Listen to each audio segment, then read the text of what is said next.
make one up for Adam. Okay, good evening, everyone, and welcome to our regular council meeting. It's Wednesday, May the 29th, 2024. Before we begin, I'd like to wish a belated birthday to our former mayor, Lonnie Napper, who on Sunday celebrated his 82nd birthday. Also, too, I'd like to express on behalf of council our condolences to Councillor Wolbett in the recent passing of his mother-in-law. Bob, on behalf of everybody, our condolences to you and Becky. Appreciate that. Folks, this is National Accessibility Week, and we certainly want to recognize those people that work hard out there to ensure that those with needs are taken care of day in and day out. We pay a special tribute to them as well.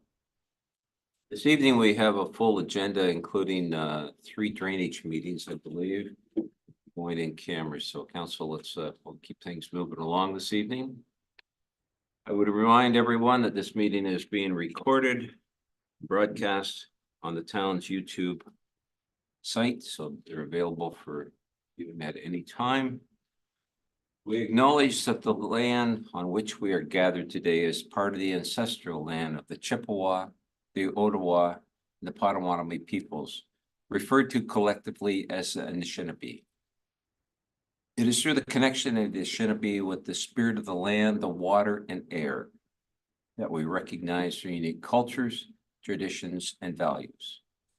Together, as treaty people, we have a shared responsibility to act with respect for the environment that sustains all life, protecting the future for those generations to come. Council, I would ask you at the proper time, if you have one, to declare a pecuniary interest. Deputy Clerk, we have no delegations this evening? Okay. Council, let's go to item 6.1 on your agenda. Everybody's received a copy of the minutes of our last regular council meeting, which was May the 8th, 2024. Are there any questions on that? Hearing none, I'll call for the vote. All those in favor?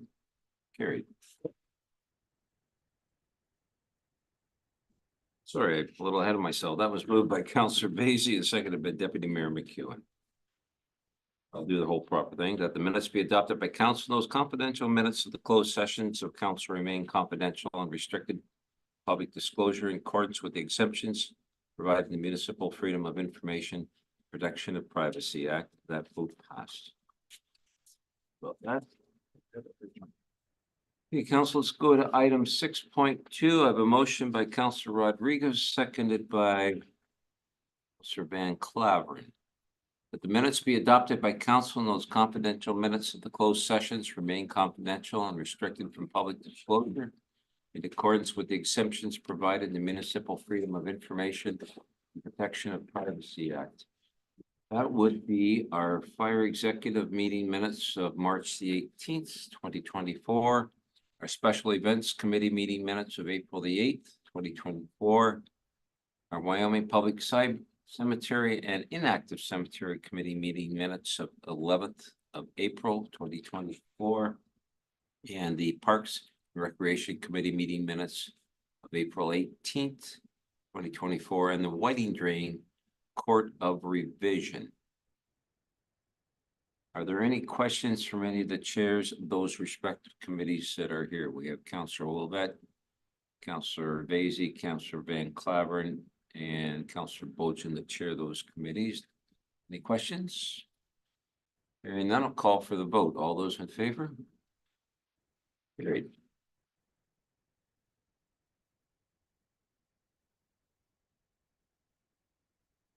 Okay, let's go to item 6.3, Councillor's report. Yes, Mr. Wolbett. Thank you. Couple of things. We done the cemetery tour last week. 11 inactive cemeteries, and of course the Wyoming Public Cemetery. We'll have a fellow coming in there in June at the Wyoming Public Cemetery, refurbishing the stones on the very east side of the cemetery. Last year we did half. This year we're doing the other half. On our tour, we were focused on the conditions of those 11 inactive cemeteries, on the stones and just how good a shape or bad a shape they're in. And actually, It turned out there is a couple that are leaning and eventually we'll have to fix those. At the Arrow Cemetery, which by the way is a very historical cemetery in this community. There is some work to be done there, but I'd like to see that put down as a 5-year plan because the back end of it needs to be, it's wet and there's stones back in the bush, like grays back in the bush. That needs to be brought back up. We had a fire meeting. And I'll just mention that bacon burgers will be on June the 15th coming up. So I do believe the mayor, he can speak for himself on that topic about who's going to help and who's not. I have volunteered the fire board to do it. Mayor, do you want to say anything now about the other half of it? No, I think I certainly had made mention previously, Counselor, that if any of the councilors available to help that day, I know the firefighters will certainly appreciate our help. I will not be peeling onions, so last time. I will be there to help. Thank you, Mr. Mayor. And just, I won't read everything that went on, but just so you know, the 1932 pumper truck is well on its way to being refurbished. There's things being chromed. The seats and everything have all been refurbished. The engine is done. Right now, there's the machinists and that are refabbing a bell housing to make it fit the engine to the transmission. So it's coming along real well. It should be ready for this fall's parades, hopefully. So I'll end it there. There's lots of other things, but that's. Very good. Thank you. Thank you. Mr. Van Claveren, you told me you had nothing to report. Nothing to report, but it's been busy though. Nothing I Okay, can report but on. okay, thanks. Thank you. Mr. Bowden. Thank you. No committee updates since the last meeting, but I'll just remind everyone that next Saturday is the picnic in the park event at McCabe. From 11 till 3. So they've been committee's been working hard on that one, so it'll be another good one. Great, okay. Mr. Basil. I don't have anything. Parks and Rec, Okay. nothing startling there this month. And are you gonna bring up last night? A little bit. That's all I have. Thank you. Thank you. Ms. Rodriguez. Nothing, thank you. Nothing. Are you going to go and smash lettuce? Yes, absolutely. It's so much fun. I love it. That's- It's a lot of fun when you go and work at this burger thing or. this, Yeah. What is it, the bacon burger things? And you walk in there, what can we do? Oh, you can go smash the lettuce. Well, you don't even know what it means when you're there the No. first time, so I think of somebody's head and. I know. Smack it down. They had to give me instructions, but once I got the hang of it, it was fun. Mr. Mayor, Well, first of all, I do not do the onions unless you absolutely have to, but it was a real art to decor the tomatoes. Take the core out of them. It's an art. Doesn't get you far, but it is an art. A couple things to share with you. First of all, I was part in, along with the deputy, in our emergency management exercise with our EMC. We did a scenario in Wanstead and taking out one of the towers down there and propane tanks. And it was well put together. We had the whole emergency management team here. And kudos to our EMC coordinator, Mr. Clark, did an excellent job on it. And we're going to be doing more of those things in the future. So we'll be involving everybody up to speed on that. Also too, last night we had our first inaugural meeting with representatives from the Kamlaki area, including the Huron Shores Optimists, talking about the proposed recreation facility that we're looking at in that area. So it went very well. We have another one coming up next month, I believe. So that's moving along. And I was asked to share with you and invite all of council to MPP Bob Bailey's annual summer barbecues, June the 13th at the Troy Alliance Hall and June 27th at Kenwick Park at Brights Grove. Both of them are from 4 to 6 p.m. But I was asked to make sure that our council got invited to that. So I am. That's all that I have at this time, Deputy. okay, thank you. How about you? Yeah. The military committee at the museum in Kimlaki, they're having a reenactment on the anniversary of D-Day. So it probably will prove quite interesting. They're having some mobile units brought in, and I'm not sure what it all consists of, but you know, if you're interested in history, then go out there on June the 8th. And so unfortunately, it's the same day as McCabe picnic in the park. And I have a neighbor who, her name's Mary Lou Goodacre, and she's recently received a recognition from the province on 30 years volunteer service with Rebound. So she was congratulated on that, and I expect that we'll be congratulating her too shortly, with a little certificate. Okay, good. And I think that's all I've got to report. So. Well, thank you, Deputy, and congratulations to Mary Lou. That's certainly a great milestone recognition and her dedication to her community as well. So we thank her for that. Thank you, Deputy. All right, let's go to item number 7, Council. Anything under accounts, Deputy Clerk? All right. So let's go to item 8, staff reports. And at this time, I'm going to, by virtue of my office, I'm going to move 8.4 to the first. Our fire chief has to be out of here for another commitment shortly, so I will go to 8.4.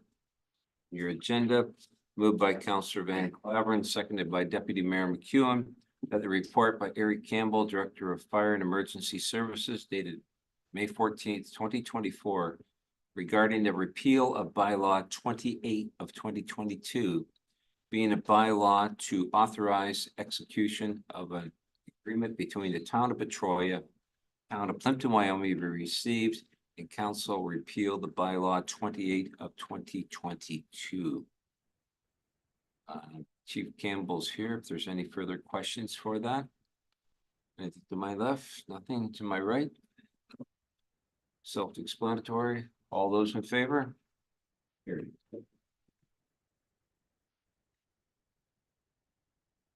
Thank you, Chief.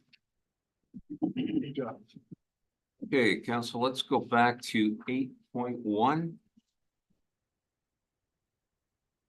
I have a motion by Councillor Van Claveren, seconded by Councillor Bob Wolvett, that the report by Elizabeth Cummings, Drainage and Engineering Coordinator, dated May the 16th, 2024, regarding the petition for drainage works by the Road Authority be received. Council appoints M. Garrett's Consulting Incorporated under Section 4, Bracket 1, Bracket C of the Act to prepare a report on the matter. I believe Ms. Cummings is with us virtually, if there's any questions. Are there any? Hearing none, I'll call for the vote. All those in favor? Carried. Council will go to 8.2. The motion by Councillor Basie, seconded by Councillor Rodriguez, that the report by Elizabeth Cummings, Drainage and Engineering Coordinator, dated May the 21st, 2024, regarding a request for improvement of the Barnes Drain by the Road Authority be received. The council appoints M. Garrett's Consulting Incorporated under Section 78 of the Drainage Act to prepare a report on the matter. Any questions on this one? Councillor Wolvett. This Barnes drain, we not have some, with Elizabeth, some problems with that drain in the past. Is this the same drain that drains out at the east side of the town there where the auto wreckers was out there? We have some issues with that before. I think that's the Stonehouse drain up there, Bob. East. Actually, I initiated this project a long time ago. I can before even Elizabeth started, I can probably speak to it in more detail. So we received a wastewater master plan in 2017, which identified the Barnes Drain north of the tracks being deficient. Subsequent to that master plan, the Radcliffe subdivision was constructed. During the negotiation of the subdivision agreement, a cost sharing agreement was negotiated between the town of Plympton-Wyoming and the developer to incorporate the Barnes Drain catchment area north of the CN rail into the stormwater management system of the Silver Springs subdivision. with the caveat that at some point in time in the future, the town of Plympton-Wyoming would have to upgrade the Barnes drain. The Barnes drain is an old agricultural level drain. But now it is draining urban Wyoming in the northeast corner of town. And it has not had sufficient capacity for numerous years. So as we are upgrading Ontario Street and then now the roads in between Niagara and Thames, Barnes drain runs between all those or along perpendicular to all those roads. Yeah. And it is time that we upgrade that road, or sorry, that drain. So it drains into the new stormwater management system in the Silver Springs subdivision. Over in Radcliffe, that big pond over there? That's where the water is currently going. Yeah. However, the old agricultural drain drains everything north of Main Street all the way up to Ontario Street. So it's an old concrete tile drain in that area. It's undersized. There's numerous encroachments. The overland swale in some areas has not been maintained. So there is a need for a drainage upgrade in that area, which was contemplated in our 2017 master plan and then through our capital plans through over the years. Yeah, I remember, does that affect anything around the railroad tracks? We don't need to have an issue there, did we? No, With the lines? we abandoned the drain under the CN rail, the Barnes portion of the drain when we connected into the stormwater management pond. Right, okay, In Silver Springs subdivision. fair enough. Sorry, Counselor, I got the wrong drain. Yeah, Stonehouse is over the other. Yeah, we got a lot of drains there. Oh, we do. Any further questions on that one? Call for the vote. All those in favor? Carried.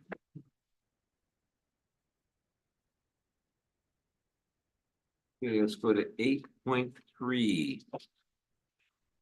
A motion by Councillor Wolvett, seconded by Councillor Van Claveren, that the report by Elizabeth Cummings, Drainage and Engineering Coordinator, dated May 21st, 2024, regarding the request for drain improvement for the Anderson drain be received, and that council appoint R. Dobbin Engineering Incorporated under Section 78 of the Drainage Act to produce a report based on the improvement request received May the 10th, 2024. Any questions on this one? Councilor Rodriguez? Thank you.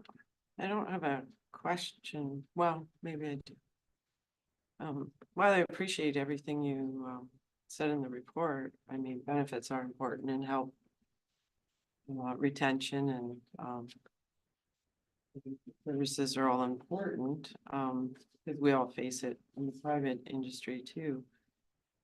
To be honest with you, I just want to be clear. So is it 21,000 we're paying per month for 27 employees? Am I reading that correct? Councilor, I think we're still on the drainage. Oh, I'm sorry. My That's okay. apologies. Up to, I called it. No. We're still on drainage. All right, well, maybe it's because you went out of Next. order. Yes. So, 8.3. The Anderson drain. Any questions on that one? Okay, call for the vote. All those in favor? Carried.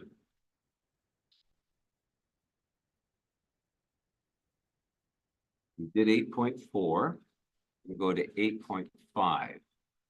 Moved by Councillor Van Claveren, seconded by Councillor Rodriguez, that the report by Norma Roddick Priest dated May the 10th, 2024, regarding the 2024 benefits renewal of June the 1st, 2024, incorporating the 2024 renewal and mental health and wellness change be received, and staff proceed with the approved renewal. Councillor Rodriguez, you have a question? Yeah, I did. So, again, I'll repeat. So it is 21,000, change there per month for 27. Am I reading that? Correct. And the benefits too, sorry. I was only putting that. We're in the benefits Right. for what, life insurance? Could you both speak up? We can't hear you, and I don't think that, like, So I just, was there any, like, I guess I'm looking at this from my world perspective, having approximately 18 employees on benefits, I can't even come to 21,000 per year. So I feel like you've got like excellent coverage here. was there any talk about to increase the mental health availability? Was there any talk about maybe looking for clawback somewhere else to help offset the increases? So I received the request for that, so maybe I'll speak to that. So we received a request through a number of senior managers from their staff in regards to increasing our offering in regards to mental health. Currently, we only offer a EAP program through the County of Plympton, which is great, but it provides you very minimal kind of startup services. And we do allow up to $500 a year in services from a psychologist. Psychologists are quite expensive, so that only turns out to be 1 or 2 sessions, well, 2 to 3 sessions, my apologies, which is not a large amount of assistance. Additionally, our plan does not allow for the use of social workers or other mental health advocates and professionals. And so it was requested that by a number of staff through their senior managers that we could look at that. So Norma did price that out, and I know we're referring to right now, the value's been the whole value, including the escalation for the current benefits, not just the benefits. So if we're gonna be talking about the value of the mental health benefits, we should probably concentrate on that value, not lump it in with the overall increase so we're clear on what value we're talking about here in the overall estimate of the values. So staff felt, senior management, including myself, felt that it was a reasonable request on the behalf of staff. Now, our benefits are established at their basic level through the collective agreement processes with our union. However, that does not preclude us from adding benefits if we see that there's a need amongst our staff, but it does preclude us from removing benefits mid-term. So without reopening the contract, there wouldn't be an opportunity to ask for concessions to receive more mental health benefits. Giving our minimal offerings that we currently offered, I thought it was a reasonable request, and that's why I asked Norma to include it in this renewal to see what the pricing was at and ask council for permission to include it in the renewal. Okay, thank you. It's not that I didn't find it was a reasonable request to expand on mental health, because I think that's important. It was just, was there any ability to offset that? It's like around $9,000 a year per employee and benefits. Norma, specifically in regards to mental health benefits, what was the increase to the town per year? Oh, it states it in there. Sorry. it's roughly $2,700 for the new additional. Correct. But overall, you are correct. They're Yes. roughly $9,000 a month per employee. Like only 27 of that is above and beyond with the collective agreement. Yes, and that's what you provided clarity on, which I was trying to understand, which was there's a collective agreement in place, so that can't be negotiated as part of it. This time. Does that answer your question, Councillor? Yes, thank you. Councillor Basie? Yes, I'm looking at this. So we brought up. To me, this should be a negotiated thing to the benefits at the time. We negotiated and now we're just gonna add to it. We can't change anything else. But we can add to it. Well. It's still an increase. In benefits and. Personally, I think that should be done at negotiation time, not. You know, it's not an unreasonable request, but it's still an increase. And it's still. More money into. Benefits pay, however you want to look at it. That's the way I feel about it. Anyway. If anything, I would even look at, you know, we supply part of it and the employees supply part of it. Okay. But that would be a negotiation thing, so.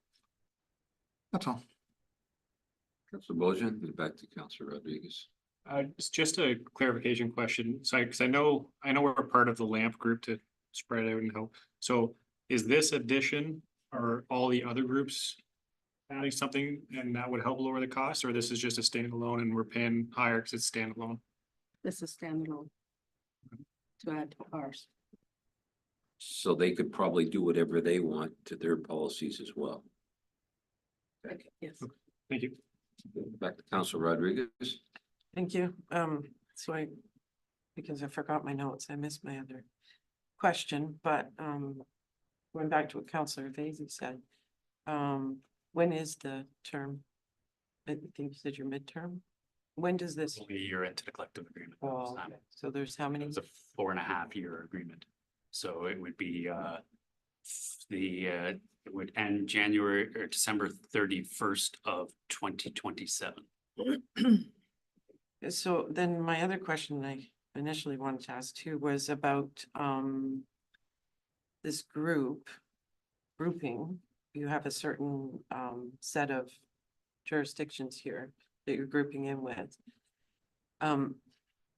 Is it not like all 400 municipalities that go into this? That's my treasurer to speak to that, please, and thank you. No, this is just, the Lambton group. That's in this. Yeah, it's not all the municipalities. So they don't have a province-wide municipality group that could do cost sharing? Or even Lambton County, you know, piggybacking on the more you have in a group, the more you obviously can help reduce those. Again, I'd ask my treasurer to answer that question. The more you have in it, the better it is. And so, the Lambton group that we have went together years ago and got together and did that, and that's why our rates have been, you know, fairly smooth. Sorry, I'm still shocked by I'm just saying, is there been ever any exploration into looking outside this little group into, you know, maybe? And I don't even know when you can obviously can't do that until 2027, is that correct? Mr. Selinsky? No, the collective agreement determines what services we have to provide our staff. It doesn't determine what service providers we have to use. So this is yearly then? The Yes. renewal is yearly, yes, June 1st to June 1st. Okay, so next year we could look at, well, it's possible. The contract, the union contract says what benefits we have is not up till 27, the end of 27. But who the provider is could change. Yes. Councilor Rodriguez is asking if we could look at other groups or other providers to compare pricing. So we did have that discussion during our last meeting Mhm. about whether we want to go to market or not. Mhm. And Mr. Outley is our serviceman, and he did not suggest it right now, but he did suggest that for a certain portion of it next renewal, we are going to go to market because he's hearing things in the wind that we could be making a good change then. But that's a year out. Any further questions? Deputy? Yeah, but we didn't really, this isn't budgeted though. Is it? The 2,700? Yeah. Is not budgeted. So we can just go ahead and do that now in the middle of the year. So, and this is for. So 2,700 is for the year renewal, so it only would be 7 months in this year, so that would, So I understand that it's Yes. still not budgeted. it's not budgeted. So So is it prorated then? Like if we only got 7 months or whatever? So for our year is the year 24, so only 7 months of that cost would be in our this year. And then when we budget, we would be looking up the new rate. Deputy, what you're asking is where the money's coming from? Well, I guess so. That's what the bottom line is. Yes. Can I hear an answer? So when I do calculations for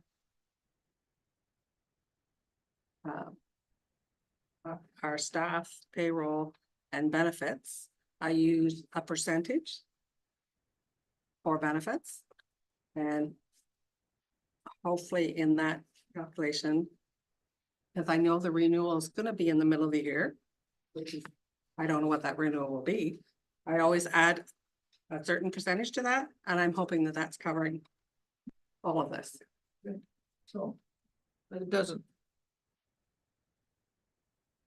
But I mean, with your report, obviously it's not covering it, right? No, because Did this come up since the beginning of the year, or like type of thing, or? Councilor Boson? I'm sorry, Deputy, are you No, done? no, I just think that, I don't know why we can't put put it into budget and start with next year, you know, when we have it budgeted, but I guess since, It's description, of course. So we could start next June, but that's a year away we when, can't start in January though. no, because renewal is a year, I got that part, but yearly thing. you not negotiate with this company? I can ask. Just thinking. My questions have been answered. Thank you. Councillor Bolger? I think that was my question, was if there's flexibility on the June 1 year or not, but I guess that answer is no. Definitely ask. I think Any it's further, highly unlikely. further What questions? did you say? I felt it was highly unlikely. Administering benefits. Pretty lot of business. Councillor Van Claveren? Thank you, Mr. Mayor. Is there another creative way to help folks in a crisis that doesn't fall on the benefits?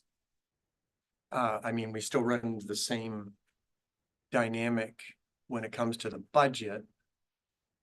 But rather than a full employee roster having additional services which cost a lot more, is there a little fund that could be made available to folks that are in a crisis to cover X number of meetings? X numbers of sessions. If you're entering services outside, I don't think it would save you anything though, because $2,700 total, because it's spread out amongst their whole user groups, which, yes, we have a Lambton group, but obviously that $2,700 is, it's insurance, right? Use it. If you don't use it, Fair enough. if you use it, it doesn't. But we have one person who has a significant life episode who requires a significant amount of support. We could easily exceed $2,700 in a matter of a month or two. Fair enough. Yeah. Fair enough. Nothing else? Okay, I'll call for the vote. All those in favor? Opposed?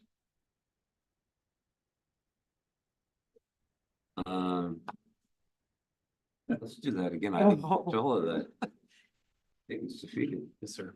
Tie. Okay, all those in favor? Aye. Opposed? Motion's defeated. Can't vote.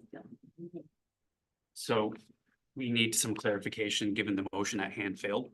I would suggest that a motion be put on the floor that the benefits package be approved, less the requested increase to mental health benefits to ensure that we can get our benefits renewed right away.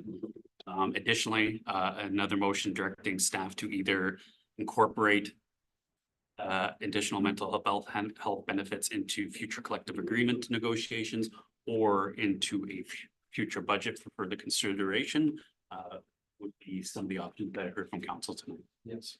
Exactly. While the clerk draws up the motion in regards to approving the renewal of the benefits as is, if we could have some discussion on council, which preferred motion you'd like to see to the table, whether that is reconsidered at benefit time, or sorry, at time of budget or at time of collective agreement renegotiation. Councillor Rodriguez? So just going back, the collective agreement in 2027, that also obviously whoever at that time wants to look at it, they want to look at it. But who's providing those services could be looked at through your group next year. Yes, definitely. It could be looked at next year. Yeah. So I would like to see that happen, definitely in that short-term future, to see if there are some cost savings to be had out there. That's Until the fair. collective agreement. Can we deal with the motion at hand though, which is determining when we re-speak to the mental health benefits, and if a secondary motion wants to hit the floor, that staff are directed to investigate possibilities of other benefit insurance providers. I would think that would be a separate motion and a separate discussion. Right, you had mentioned the collective agreement. Yes, but the collective agreement and how we provide those services are not linked. Right. So we should probably separate that conversation until after we deal with what's at hand, which is whether or not council wants to see this discussion deferred to budget time for mental health benefits or until the new collective agreement council portion is. So, The budget will be before the collective agreement, obviously. yes, sir. Sorry, I had to correct myself. December 31st of 2027 is when the agreement would come up. Therefore, we'd likely start negotiations mid-2027. I think we have to offer the services to our staff and their. But that's, okay, so I have a motion that staff be directed to proceed with the renewal of the approved 2024 benefit renewal. I have no mover or seconder. Is anybody comfortable doing that? Easy. Signed. Yes, please. Ask a question? Yes. In the meantime, employee assistance program, we have one here, do we not? Yes. Does that not include mental health if required? It provides phone services and it does provide some access to resources. It does provide minimal access to a social worker, but those are very minimal services. They're meant to get a person started down that road of finding those services, not necessarily to provide those services in the long term. It's meant as a frontline triage, not a long-term support. And none of that stuff is under Ontario Health covered mental illness. There's some minor stuff covered by OHIP, but it is very few and far between. And it's only, it's not covered a lot for our staff, if any. That's your question, Counselor. Okay, a motion by Counselor Basie, seconded by Counselor Rodriguez, that staff be directed to proceed with the renewal of the approved 2024 benefit renewal. All those in favor?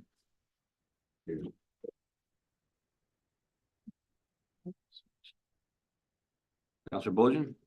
Can I move a motion to move this discussion to budget 2025 for the additional mental health?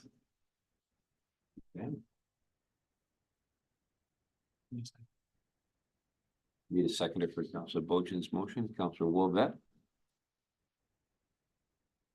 EOB.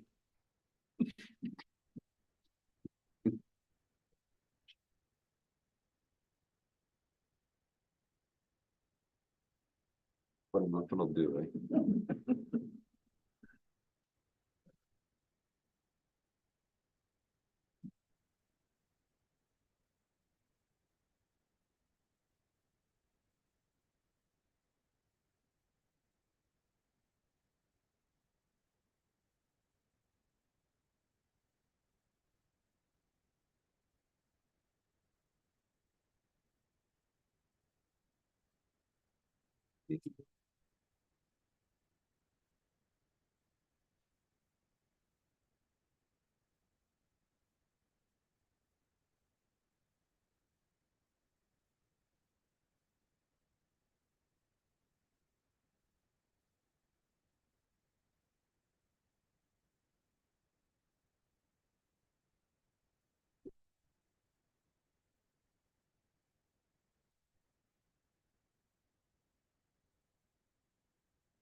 We have a motion by Counselor Bolgen, seconded by Counselor Wolvett.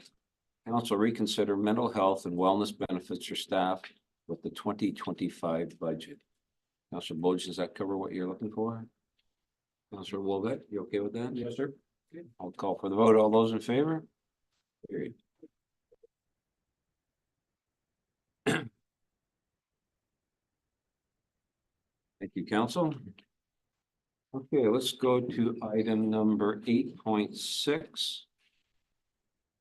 Motion by Counselor Van Clavering, seconded by Counselor Wolvett, that the report by Paul Da Silva, Director of Public Works, dated May the 21st, 2024, regarding the Arrow Woods playground equipment be received and council approves a cash in lieu of playground equipment in the amount of $43,000.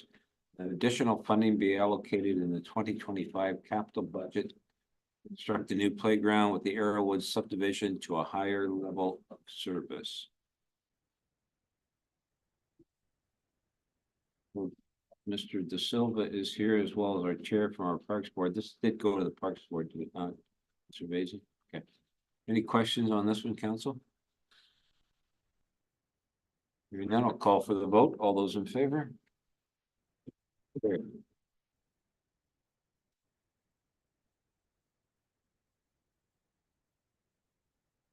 8.7. Motion by Councillor Bojan, seconded by Councillor Vacy, that the report by Paul De Silva, Director of Public Works, dated May the 16th, 2024, regarding an application for funding from the Ontario Trillium Foundation seed grant be received, and that council supports the application for a Parks and Recreation Master Plan for the town of Plympton-Wyoming. This is to put together for a master plan for funding. Questions? I guess the only one I have is Mr. Silva. When would we find out if we're successful in this? Do they have normally, when do they normally let you know? Yeah, that's a good question, Your Worship. We still haven't received approval or denial for the last application we made to our Ontario Trillium Foundation for the sidewalk. So I'm not exactly sure. I would expect probably 6 months. Probably determine the future would be. Yeah. Okay, it's fine. Okay, all those in favor? Carried.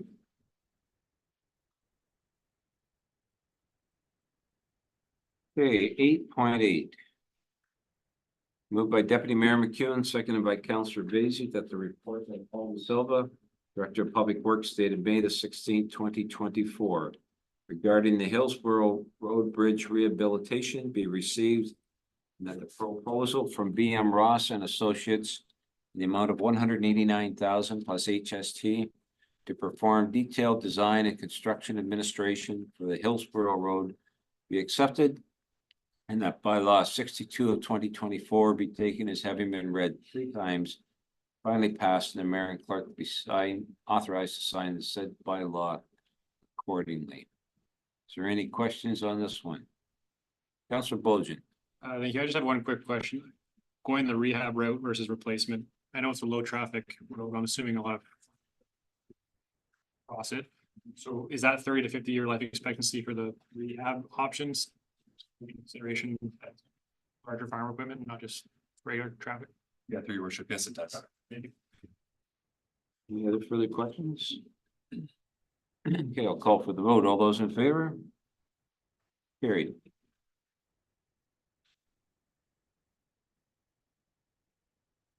Okay, council, let's go to 9.1.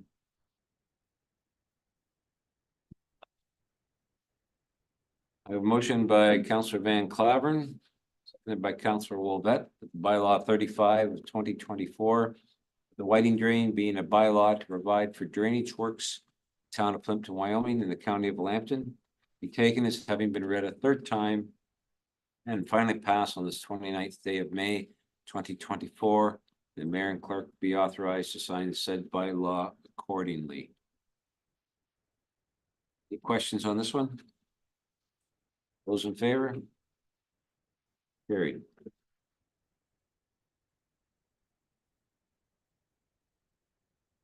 Okay, 9.2.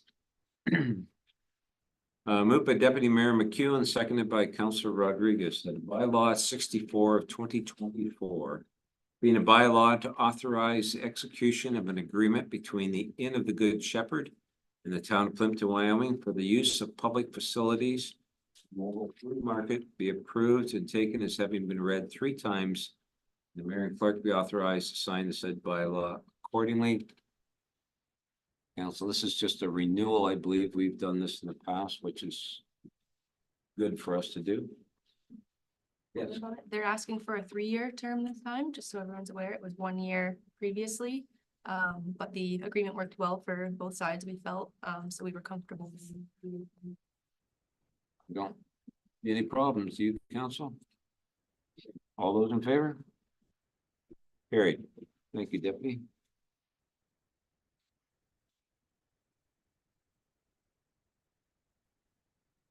Okay, let's go to 9.3. Moved by Councillor Rodriguez, seconded by Councillor Bojan, that the bylaw 63 of 2024 being a bylaw to authorize execution of an agreement between GHD Digital and the town of Plympton-Wyoming, migration of the town's website to the GovStack platform, be approved and taken as having been read 3 times. The mayor and clerk be authorized to sign the said bylaw accordingly. I think we talked about this in the last meeting, did we not? Correct, it is. Okay, any questions on this one, Councilor Wolfett? So is this gonna change the looks of our website? Fully, or just switching over to this company? Smack in the head. For council's reference, this was a report that the clerk provided previously noted that this work would only be carried out in 2025. So you will have a formal budget provided to you as part of the 2025. You had an budget provided to enter into an agreement. So it will be placed in the 2025 budget for final consideration. It will transition to a complete new website. It will be a complete overhaul when that does occur in 2025. So we'll have an opportunity to take a look at this new website and I would suggest, given how quickly time flies, that if council sees areas of the website currently that they're not in favor of, or the public, that they provide us an email so we can log those and take note of that when your website is being rebuilt. it's almost every website, including the one we have now, where once it's in, you start to get negative feedback from, and even on our website now, the feedback is it's not easy to use. I've heard that many times, so that's why I'm saying, like, you would have left this before pay for it, or The newer system is newer to use. We are committing to do that. GHD is a leader and we are looking to, the program is to make everything friendly. So- And we will ensure that when we program the website, that it is done in a manner that is easy to understand. We've all had complaints and concerns, Councillor, about that, so I think staff are aware of it, so. Good. we were aware the last time too, but then before you know it, it wasn't the But best. I would website. suggest that user-friendly changes after time, Yes, right? very Our old true. website was very archaic and Yeah. old.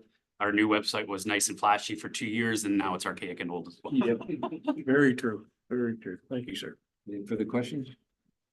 Call for the vote. All those in favor? Carried.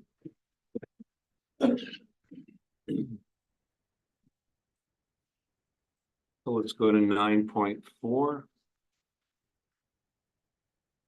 A motion by Councillor Van Claveren, seconded by Deputy Mayor McEwen, that bylaw 65 of 2024 being a bylaw to appoint an alternate deputy clerk for the town of Plympton-Wyoming be approved, taking as having been read 3 times. The mayor and clerk be authorized to sign the said bylaw accordingly. Questions on the motion? Councillor Vacy? Yes, thank you, your worship. First of all, why are we doing this? And what's it gonna cost us to add a title? Mr. I'll Sabansky? start with the easy one. It will cost nothing. It's already the part of the duties of that position to back up the deputy clerk. The why? As our clerk is going to be unavailable for a few weeks coming up shortly. And as that would leave Ella as the sole municipal clerk. And if Ella was to get any kind of flu or have any kind of issue, we would be unable to run a formal meeting of any sort. So we wanted the backup to the backup in case of an unforeseen challenge occurs so that we continue to run business. Thank you. Any further questions? All those in favor? Carried.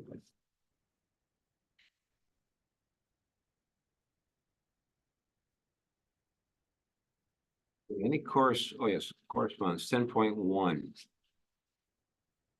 Moved by Councillor Rodriguez, seconded by Councillor Bojan, that the correspondence suggests the following motion. That the fees for Arboretor School to rent the Kamaki Community Center be waived for their grade 8 graduation, which will be held Tuesday, June the 25th, 2024. Have we done this in the past? for Errol. We did it for Errol. Any questions? Counselor Van Claveren, then Counselor Wolbeck. Um, yeah, I think an opportunity for a free will offering at the event. Anybody that feels they would participate in covering the costs. I mean, it's a great gesture, it's nice to help them out. But it is another one. The requests keep coming, so. Well, if my kids was graduating there, I'd be looking for a tangible way to help out, show my appreciation. Wolbeck? Yeah, we've just recently, I think as a past council meeting, done this for Errol, the school. You know, it's great for the graduation. It's the kids in the area.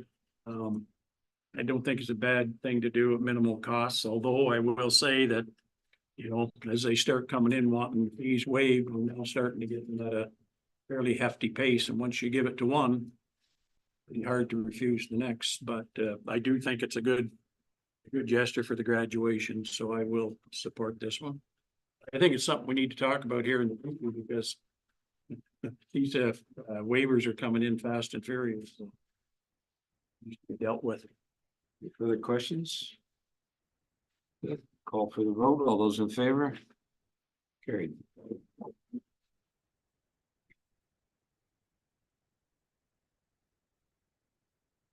We'll go to 10.2.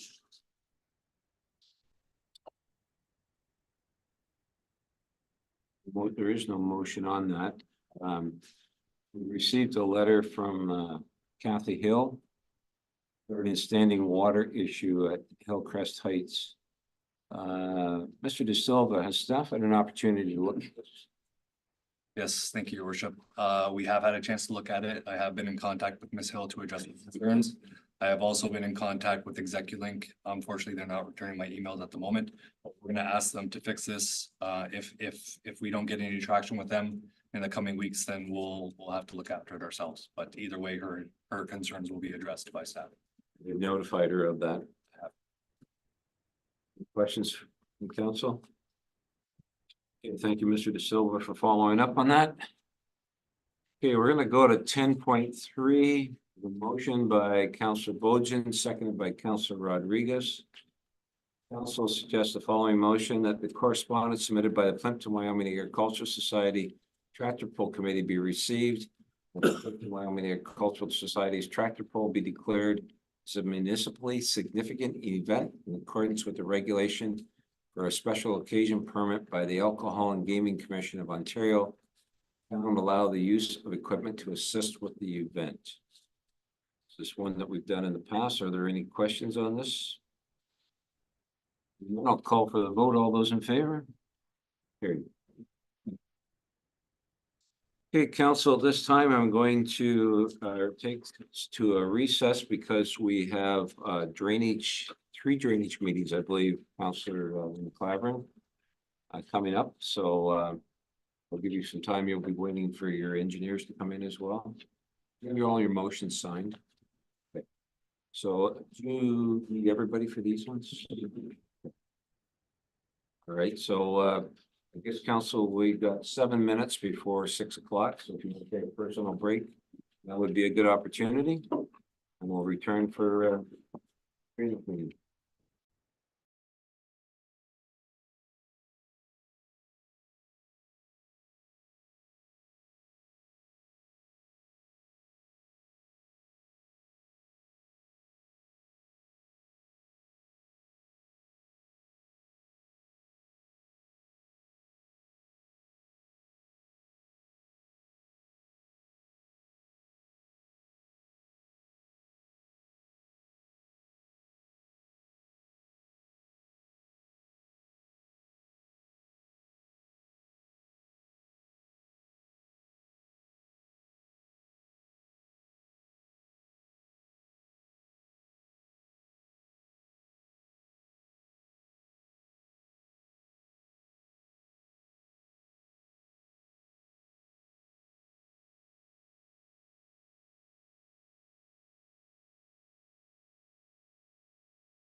Thanks for being here, everyone.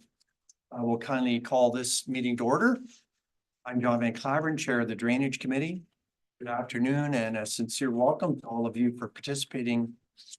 Those folks that are here with us in chambers and anyone following along online, including our Drainage Superintendent, Elizabeth Cummings. It is always worthwhile to learn and participate in what is happening in your community, and specifically your neighborhood. We have 3 consideration meetings this evening. The purpose of a consideration meeting is to discuss the technical aspects of the drainage reports only. Your individual assessments or share of the overall cost can be discussed at the quarter revision for each drain at a future date. Allow me to set the tone of the meeting, please. It's a formal meeting subject to the standard rules of decorum. Please set phones on vibrate or please turn off. At all times, the highest level of respect is given and expected. If you have a helpful comment or question, to raise your hand. Once addressed, state your name, address for the record, please. Please refrain from speaking out or having side conversations. We do have a rather sensitive microphone in the ceiling, and it can pick up on most dialogue here in this room. There will be time for those that have asked to speak to be given the floor. And at my discretion, if there's others that care to speak, we can address that at the time. You're encouraged to quickly and simply articulate your statement. You'll be given a firm 10 minutes to do so.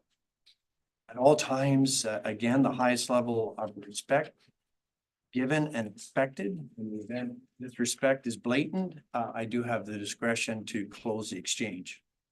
Let's begin with our first consideration meeting, which I think is the highlight this evening, which is the Stonehouse drain. And again, this is a consideration meeting. At this time, I'll ask if there's anyone on council that has a pecuniary interest or conflict of interest on this drain. And if you do at any point, if you would please declare that. Again, the purpose of this consideration meeting is to discuss the technical aspects of the drainage report dated April 10th, 2024 for the Stonehouse drain. If there are assessment concerns, these will be addressed at the court of revision. Please allow me to introduce our council and staff and our engineer tonight, Mayor Gary Atkinson, Councilors Bob Levette, Kristen Rodriguez, Mike Vasey, Alex Bojan, our Deputy Mayor Nettie McEwen, our Executive Assistant Ella Flynn, Drainage and Engineering Coordinator Elizabeth Cummings, again, she's with us virtually, Drainage Clerk Jessica Wilson, Director of Public Works Paul Da Silva, CAO Adam Sabansky, our Treasurer Norma Roddick-Priest, and Mr. Josh Warner on behalf of Dobbin Engineering is our engineer on the project. Mr. Warner will provide an update on the status of the engineer's report. Thank you. Through the chair, I'll give a brief overview of the report and then myself available for any questions or comments from council or the landowners. So the Stonehouse drain report was prepared under section 78 of the Drainage Act. The report recommends a replacement of 2 culverts and future specifications for another. Open channel improvements are proposed from Broadway Street to 310 meters into the township of Enniskillen, south of Churchill Line. The improvements include a 0.5 meter buffer strip, bank resloping in select areas, and erosion protection. The creation of a berm on the property with roll number 02-001-60 is proposed to reduce flooding.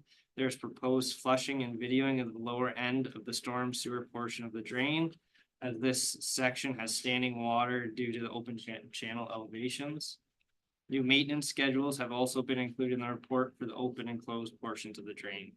So the total estimated cost for the project is $365,105. The report also includes a detailed breakdown of the allowances, assessments, provisions for maintenance, working areas, drawings, and construction specifications. With all the above being said, the landowner of the property with roll number 02-001-65 has requested that the culvert on their property, so culvert number 4, be removed from the drain instead of replaced as outlined in the report. Therefore, my recommendation is that the report be referred back for revisions. We have still brought this report forward as this was determined after mailing of the notices and are hopeful to address any other questions or comments prior to revising the report. At this time, I'm available for any comments or questions. Very good. There has been written correspondence requesting to speak. So Bill Lammers, the floor is yours, friend. Bill Lammers from Watford. Thank you. I do have a question, Josh. Start with your expectations for the drain are that it'll handle a 1 in 5 year storm event. Through the chair, for the culverts, that's correct. Now, is that the same for farmland when they're designing drains for farms? 1 in 5? Not necessarily. So a tile drain's designed to a different standard than an open channel would be. Yeah, that's what I thought. So the drain certainly needs cleaning. I mean, there's been beavers in there that have made a mess. There's trees growing in the thing. It's certainly slowed up. There's tons of silt and stuff in there. And I certainly agree with that. The issue I have is with changing the culverts. So you have a 1,200 millimeter drain coming from Wyoming and you're adding another drain to it as well, the Plympton drain. But it's going into a culvert that's in Jeremy's case, it's an 1,800 millimeter, which is 2.5 times larger than your 1,200. And you're asking it to be replaced by a culvert that's 1 inch bigger. Not sure that makes much sense. That's our complaint is those culverts cost $46,000 a piece. 2 of them in there, that's $90,000. That's almost a third of the amount of money you're spending on the drain. That cost is going to be carried by 2 landowners. So I think that so you're asking the landowners to pay that amount of money. Under the Drainage Act, the engineer can decide the percentage paid by the owner, which is usually a 40-60 split. But due to circumstances that the town wants more drainage than what would normally be available for a farmer to use, I think I need to come up with a split that would be better for us farmers that have to pay. The other thing is drains have got, like, culverts have got way more expensive. In the old days, you just threw a piece of thing in the ground or whatever, covered up with dirt. Now, we have to come with 15 meters. We have to, all the environmental stuff that goes around it, making them very expensive when they're just used for crossings. So that's my objection to the way the drain's being done. So could you address the first question specifically about the drain size? Yep, yeah, so again, through the chair, so the outlet to at Broadway is a 1,600. Not Broadway, but the tile going to it is a 1,200. Yeah. So you only really got a 1,200. Yeah, so we designed for the potential, right? So if that Broadway Street drain is from the 1980s, if someday that does get improved, then we're providing a sufficient outlet for that drain. And I understand that. So maybe when you do that, then we could upgrade. But why upgrade? Those things still have a big life expectancy left. They might only be half worn out. They might not even be half worn out. Somebody already paid for those things. And now you're asking them, even though they're not worn out, to throw them out. Yeah, and it's not really fair to the farmers. Yeah, it's not necessarily just the size in that case. So those are about, we're lowering them over a foot. And I basically determined that if they're left in place, they would only impede the storm sewer drainage upstream. But enough under 2.5 times larger than what you're putting in there. 2.5 times, not 10% or 20%, 2.5 times. I'm saying the question I have is for the amount of money you're spending, that we're spending, $90,000, a third, are we really going to get that much more efficiency? Yeah, like I said, it's the elevation as well as the size that's why I recommend. The size, you're only talking about changing it to an 1830, which is only an inch bigger. No, so it's a round bottom. I know they're a flat bottom. Yeah, so it's and you got to make the ditch wider at the bottom. No, so it's proposed to be a pipe arch, which is an equivalent 2,200. It's an 1,800 right now.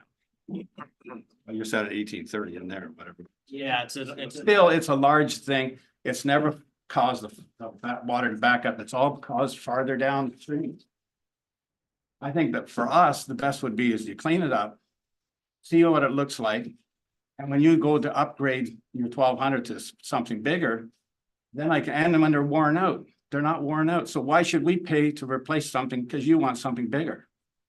You're talking about $19,000 each of our pocket.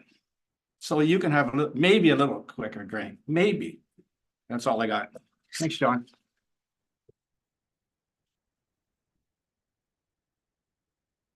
Is there anyone else that would like to speak at this time? Is there Lyle Huther here? Lyle, yes, would you care to say a few words? Did you come prepared to say a few words? Well, all that I know is, I've got water in my backyard since the rain on Monday. And it finally went away. Not all of it, but they did do a drain there a year ago, and it used to be cleaned out. Brooks Brothers, when they worked for the town, they knew where to dig to drain it, but since then, the last while, it hasn't been that great. And you're right on Broadway. I'm corner of Broadway and Isabella. It's my back property. Right. You got a deep lot there. There is a culvert there. I don't know whether there's another drain, whether the McKay drain used to come down there or what. Okay. But that's the only thing I know. Thank you very much. Josh, can you speak to that at all? Yeah, in terms of the McKay drain, I'm not sure, to be honest. I don't believe he abuts the Stonehouse drain, so I don't think any request would be directly related to this Stonehouse drain. There's water in the backyard. Is there any other requests to speak? We do have a few more minutes. George, would you like to say a few gentle words? They're in your heart. Yeah, I can say a few words, John. On the gentle. Want me to come up there and speak? Please, if you would. Okay. Okay, yeah, Liz has got her hand up. I'll come to you next, Liz. Thank you. One, I'll go with Mr. Lammers here, but I'll ask Josh. So in the 2 months since we've had the last meeting, your proposal has gone up $57,000. Why is that? Yeah, so most of that cost is related to the culvert replacement. And as I mentioned, that landowner has requested that it actually be removed. So that will be changed in the revised report. Okay, further to the culvert stuff. Originally, you were not gonna replace that culvert, you were gonna replace culvert, is it number 5? Yep. Okay, those two culverts were the same, but until it was brought to your attention, Mr. Lammer's culvert was all right, and the other culvert was not all right, but yet they were both the same culverts, so if one was good then, and the other one was not, why are they both have to be replaced now? And that's to Bill's thing, but that's fine. Will every property owner that's in the assessment have to pay? Yeah, so essentially, yes, Okay, and what happens if they don't pay? so it'll go on your taxes. And then it'll proceed based on the tax policy for the town. Okay, in here you've assessed CN Rail for $17,901. I guarantee you they ain't paying. So what are you gonna do, council? We're working at it, George. You can work all you want, you're not gonna get paid. Well, then you know more of the future than I do. I I'm optimistic and hoping to receive it, but nonetheless. So if the rest of us decided, if all of us decided not to pay for it, what would you do? The same thing you're doing so far with CN, just kind of putting your hands in the air? I mean, this is just all, yeah, go ahead. So Norma, what is the minimum that we charge for drainage? Just to, because that was the first part of the question. We So- pay Under $1,500 would have to be paid if that's the amount that you are being charged. If you were being charged more than that, you would have the option to debenture. So you could debenture it over 3 years with interest. There's also a minimum fee where we assume the cost too. Oh, the $10? Yeah, $10. I'm gonna pay mine. My point is that you're not getting CNs. Do you have a solution? So actually, I can give an update on the CN. The Okay. town- because it's public information that the town of Plympton-Wyoming is currently in a class action lawsuit with numerous other municipalities against CN. Additional to that, the town of Plympton-Wyoming, with the support of the Association of Ontario Municipalities and the Rural Association of Ontario Municipalities, in partnership with Chatham, Kent and other municipalities, are pushing for a parliamentary decision and a constitutional challenge against CN. We believe that they are not following the Constitution. A constitutional challenge has been triggered by Chatham, Kent, and we're in support of that constitutional challenge. So this council has directed staff to help lead the charge in recovering those fees from CN. We continue to work with those associations as well as the Drainage Superintendents of Ontario and any other municipality who has had the same issue with CN, CP, or any other railroad in Canada to ensure that they honor the Drainage Act since the early 1900s. In regards to your ability to pay drainage fees. Unfortunately, as CN is a federally regulated entity, it gets a little more challenging.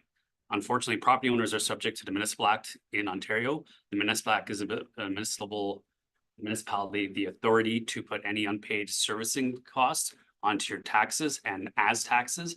And therefore, if you choose not to pay the fees, therefore choosing not to pay your taxes, the Municipal Act does have strict requirements in regards to how the town recovers those costs.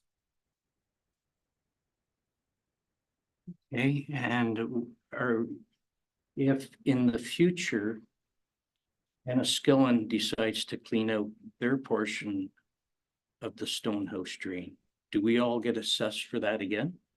That's correct. Yep. So are those people now getting assessed on this also? No, so you'll pay for the portion of the drain that your lands utilize. So if you're upstream of any improvements or maintenance work, then you'll pay for those. But when they're downstream of the work that we're performing, they're not paying for a portion of those. Because again, I think I can agree with Mr. Lammers that you can dig ours a mile deep, but if it still gets to Enniskillen and theirs is plugged, you haven't really solved the problem, have you? No, that's correct. But I mean, I've continued this to a sufficient outlet that I see fit. And I mean, we're not gonna go all through the entire Stonehouse drain. I think that there's a sufficient outlet for the town's water. And I have talked to the drainage superintendent in Enniskillen, and they are looking at maintenance of the Stonehouse drain. I'm not sure exactly what sections, but they are looking at that right now. So when Enniskillen does do their maintenance, everybody that's assessed on here will be assessed again? Correct. At this amount again? No, so it'll be the maintenance schedule for that portion of the work isn't contained in this report. There would be a bylaw in Enniskillen that would govern how that is paid. It likely would not be it would be significantly lower than the amounts in this. I just have to agree with Mr. Lammers. I don't think, as he says, making our end of the drain bigger is going to help it when it still comes to a bottleneck in Enniskillen. If that's what you're trying to do, is improve the closed drains in Wyoming, that's what you're trying to do, is make it so that the closed drains you're hoping are gonna flow faster, but it's still gonna go to Enniskillen where it's a bottleneck.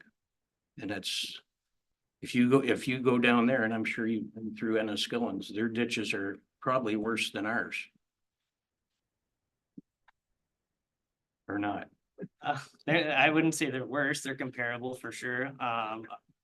Yeah, I mean, it's not just the storm sewer that we're trying to improve the outlet. There are issues on the channel that we're looking to address and address flooding on the adjacent farmland. All right, thank you for your Thank you, sir. Appreciate that. Yes, Jeremy. Can I speak or? Of course you can. Hi, Jeremy Lammers, kind of second guy in on the farm or whatever, of the land that the ditch goes through. I guess my question is like, how much, like, so you're saying you needed to handle a 1 in 5 year storm surge, right? So by cleaning it out, like how much increase do you think you're getting from it?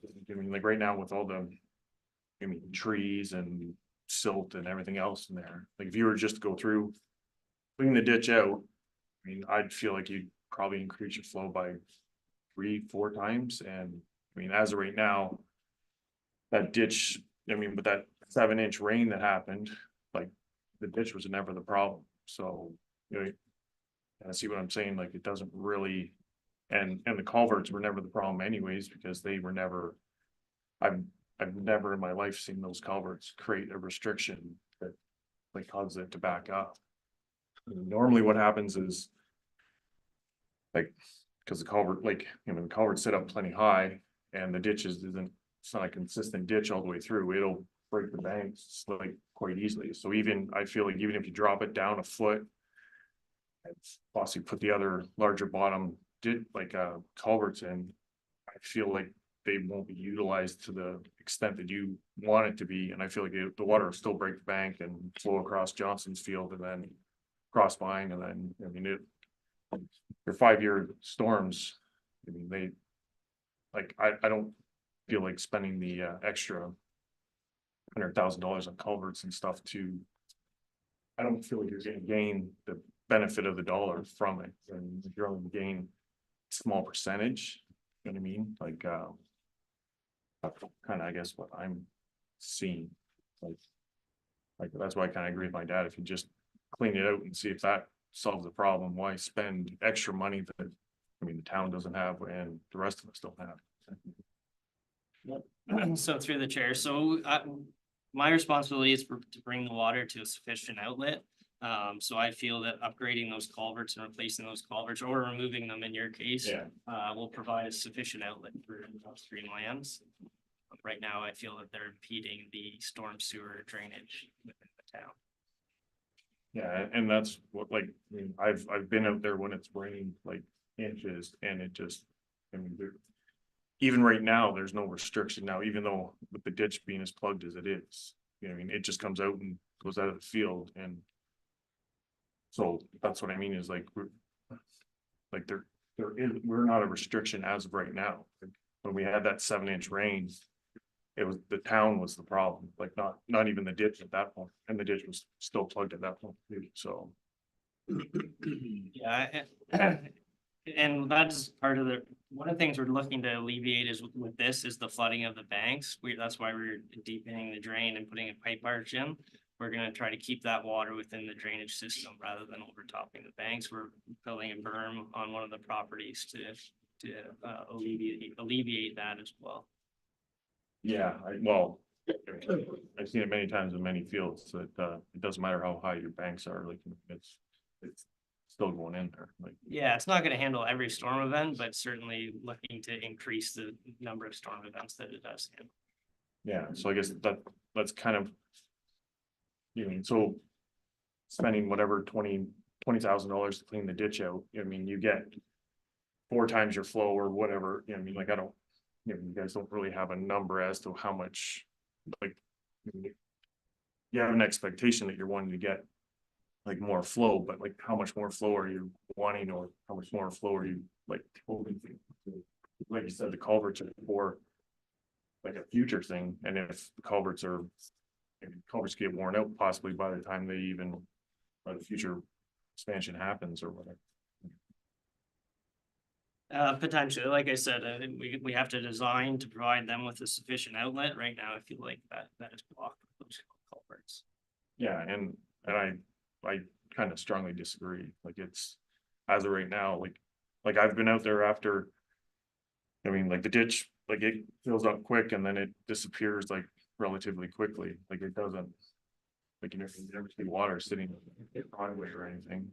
Like, so that's, I mean, my outlook from it is like, I don't feel like spending like piles of money. You're not gonna gain like what you're hoping for. That's kind of what You know what I mean, I'm just trying to utilize our dollars, I guess, in a sense, so. So I guess my question is like with cleaning the ditch, what's your expectation? Like, I mean, wouldn't that just double your flow right there? It would, just cleaning the ditch would increase the flows and would improve the system, but I feel like changing these culverts or removing them will really provide a sufficient outlet for the upstream shit. Yeah, I guess that's my question is how much are you trying to increase it? Like, Yeah, I don't have the quantitative numbers on me right now, but yeah. but that's like something I'd be interested to kind of understand, like on how you feel like spending $60,000 on new culverts, like what, like benefit you gain from that? And like, with just cleaning up the ditch, if you're gonna gain $25,000 or whatever it costs for cleaning the ditch and shredding the banks, I mean, you gain 2 or 3 times and then change the culverts and you're only gaining 1 or 2%. You know what I mean? Like because even as of right now, with the culverts up higher, like it's all the trees and everything in there. Like the other day when like that last 2-inch rain we got, I was down there at the culverts and the culverts weren't holding nothing back. It was the trees and everything farther down the line. So I mean, like that's, I guess, my trying to figure out. I mean, Thanks, Jeremy. Yeah. Appreciate that. You know, Elizabeth has wanted to make some comments. Elizabeth, can you hear us here? I can. Can you hear me now? Loud and clear. Thank you. Thank you. I just wanted to make a comment about the gentleman before, Lyle. I have dealt with Lyle before. It is the McKay drain. And when I'm back to work tomorrow, I will reach out to him. I know we have had some issues with that in the past. It's not related to the Stonehouse. So I will reach out to him tomorrow. Okay. Thanks very much, Elizabeth. This Lyle, I don't know if Lyle heard all that. Yeah, I was just, yeah, so Elizabeth's gonna call you tomorrow.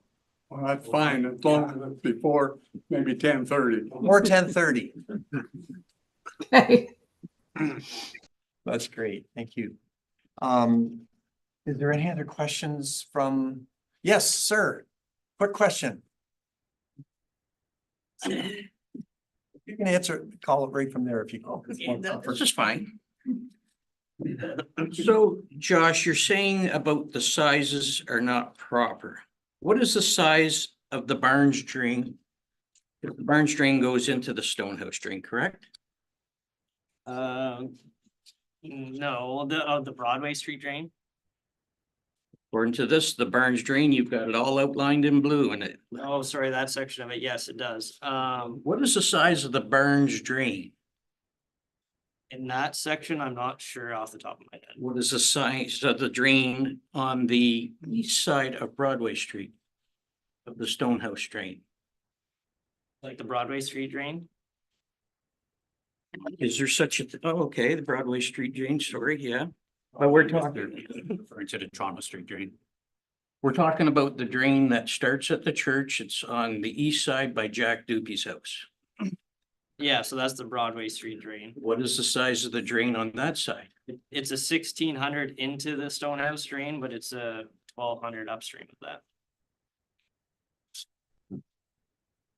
It's 1,600 upstream. You're No, talking, that right at the outlet of the Stonehouse drain, it's a 1,600. Sorry, not the outlet of Stonehouse drain, right at the open channel portion of the Stonehouse drain. Underneath Highway 21 is 1,600, but leading to it is a 1,200. So it's really a 1,200. exactly. And that's my point. I agree with you. Yeah, And I agree with you too. You're trying to solve, where is the real problem? In the town of Wyoming? Or on the west of Wyoming? It's, in my opinion, it's west of Wyoming within the open channel.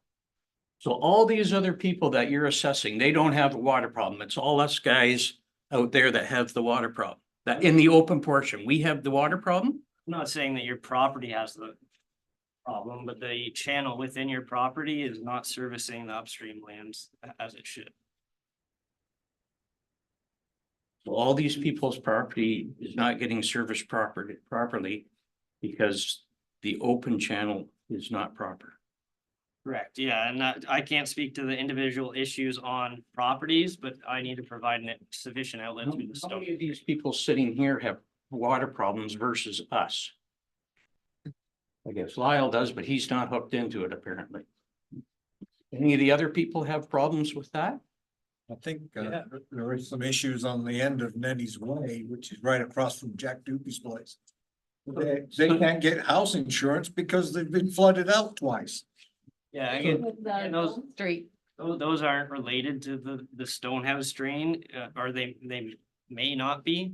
But again, we're providing a sufficient outlet for the Stonehouse drain properties. And if those improvements are undertaken to drain specific properties, then the Stonehouse will provide that sufficient outlet. So, and the entirety of Wyoming drains almost exclusively into Stonehouse drain. So you can't start at the top and do improvements and work your way down. You start at the very bottom and you make improvements so that you can make your improvements so you work up. That is how the water works. It goes downhill. So if you have a bad drain at the bottom, you can make your drains all good at the top, but if it hits that brick wall, it's not going any further. The engineer has identified that there is restrictions occurring in the open channel portion, which can help alleviate some of the slow drainage in the closed system. And that's why we're here today, because we asked him to look at the closed channel because we noted that there is notable sediment in there and standing water in there after heavy rains. So the water's hitting a brick wall in Enniskillen Township now. May or may not be. I don't know. I've asked Josh to look into that. He doesn't feel that it's hitting a brick wall there. And the great differentials there notable between where it exits Nettie's Way and exits into Enniskillen Township.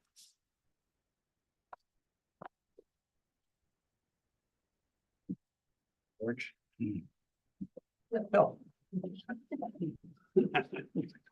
Bottom line really is that town willing pay more than their 60% share of these culverts. They're so important to the town that is to be all, then instead of being us paying 40% of the cost, and not saying we wouldn't pay some of it, but can they come up with a far better deal than a 60-40? Because the costs are huge. In Jeremy's case, it works out to $600 an acre for his land.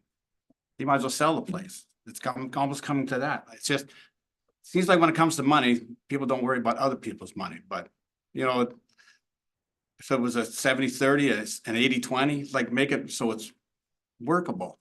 But a 60-40 is just extreme for the bit of use that they get. So the drainage engineer establishes the percentages of each property pays through the Drainage Act, which has a well-established of over 100 years of assessing out values for drainage to property owners. Yes. Council does not deviate from that in the past. We apply the Drainage Act across the entire municipality. It's not written in the Drainage Act. It actually says that it may be assessed to the landowner. I will rely on my engineer for that part then. Well, you can, I'm just talking about the General Drainage Act.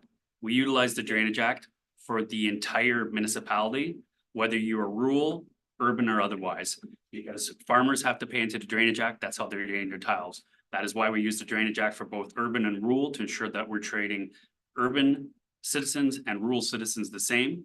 The town pays a large portion for its roadways, to drain its roadways, and the property owners pay a portion to drain their eaves troughs, roofs, and their yards. And the Drainage Act is an excellent way to calculate that on a fair basis, because it looks at the use of the lands. If you have a large property that's all trees, you're assessed at very low value. If you have a large property that's all concrete, you're assessed at very high values. The Drainage Act is one of the most fair ways to assess drainage. It is not fun when you have a whole town that drains into it in one meeting, because everyone gets nailed and some get nailed a lot harder than others. And it's really unfortunate, but at some point in time, anyone who lives in a rural area will have a drainage charge and there will have to be improvements. Yes, Plympton-Wyoming, we need to improve our drainage. It was identified in our 2017 drainage master plan that we need to do improvements. You can't improve the village if you don't improve the water downstream. Mr. Feenstra is correct. If there was problems in Enniskillen and it was blocking our water, we would absolutely have to address it because that's where our water is going. But this section of the Stonehouse is our bottom of the drain. We can't do any improvements in town until we approve this. So my engineering I'm not a drainage expert. That's why we hired Josh. Actually, I'm not director of public works anymore, but we have to rely on the drainage engineer's opinion to form how we best drain this town in this situation to minimize the negative impacts of heavy storms, which are getting worse. Sure, but the town wants enough drainage for a storm 1 year or one event in 5 years. That's not how normal farm drainage is done. I mean, our farm drains flood a couple times a year or whatever. So the town wants bigger culverts for their use. Why should we pay for them? That's the point that I have. I'd have to rely on our experts to. They're using the same thing as if we're out in the country, but we're not really out in the country. I'm just saying, are we willing to look at that? Again, I'd have to rely on the experts under the Drainage Act to see what. Yeah, so Bill, in terms of the assessments, this is what I feel is fair. You do have an opportunity to appeal the assessments. So that will be at the quarter revision. Like I said, we're gonna be revising the report and coming back to this meeting. So the meeting to consider the report, and then about approximately a month after that will be the quarter revision. Where landowners can appeal their assessments and would include those percentages. Elizabeth, you had a comment? Get myself unmuted here. Yes, if I may, through yourself, the chair, John. I just wanted to make the point, and I think Josh has kind of gone there, that Mr. Lammer's request there is more applicable to the quarter revision. In this case, when the report is now specifying that the culvert be replaced, we do know that Jeremy Lammers has requested that it just be removed, so that changes that. But Bill's request about changing the cost apportionment would be better heard at the quarter revision. Now, if we're taking that culvert completely out and it's a future provision, then that's something I have to rely back on Josh as to whether it would be our next consideration meeting that he would discuss future replacement cost provisions, or whether that still is a quarter revision item to look at.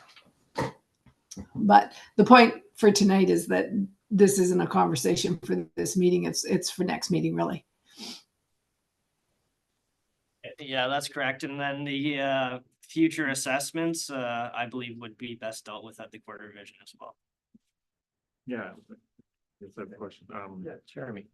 So, like, I wanted it pulled out just for the fact because, I mean, spending $20,000 or $16,000 on the culvert is like super expensive for basically anybody, because if you try to tell somebody in town they had to pay $16,000 to just still access their property, and I'm sure most of them would be quite upset.